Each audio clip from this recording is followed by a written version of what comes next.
Bonjour à tous et bienvenue sur la chaîne YouTube Funeboka. Dans cette vidéo, je vais vous expliquer de quelle manière on construit une pierre tombale en détaillant chaque pièce qui la compose. Le format sera plus éducatif, plus destiné aux personnes qui n'ont jamais côtoyé ce domaine et qui voudraient se renseigner sur un monument. N'hésitez pas à me dire ce que vous pensez de ce nouveau format dans les commentaires, à vous abonner à la chaîne pour avoir plus d'informations pour la suite. C'est parti pour la vidéo.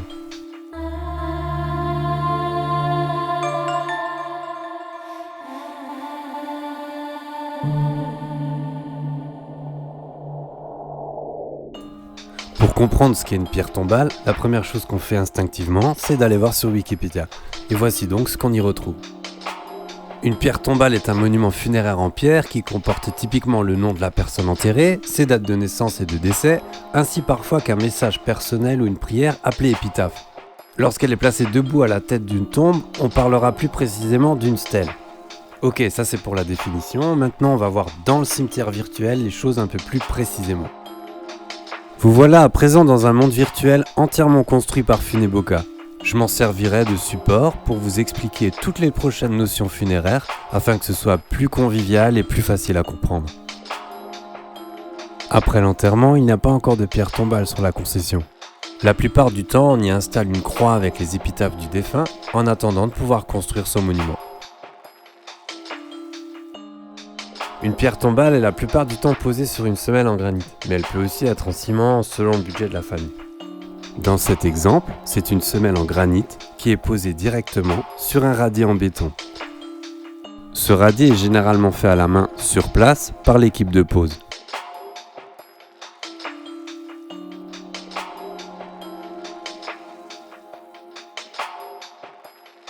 Le soubassement, qui est composé de 4 baguettes, est posé directement sur cette semelle. Il est mis de niveau, fixé par des équerres disposés aux 4 angles qui viennent consolider le tout. Chaque baguette est donc fixée solidement pour garantir la stabilité du monument dans le temps. Ces pièces portent différents noms en fonction de la région. N'hésitez pas à me donner les vôtres dans les commentaires et je les ajouterai sur le blog. Viennent ensuite le socle, posé directement sur la baguette arrière et percé pour y recevoir un goujon d'ancrage, qui va à son tour soutenir la stèle. Stèle qui recevra donc les inscriptions dont on parlait dans l'article Wikipédia.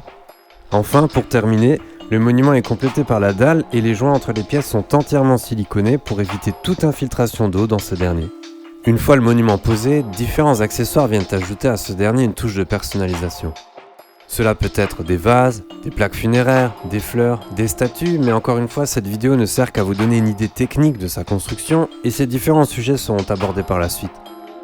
Voilà, on a fait à peu près le tour des notions techniques, j'espère que tout ça est plus clair pour vous.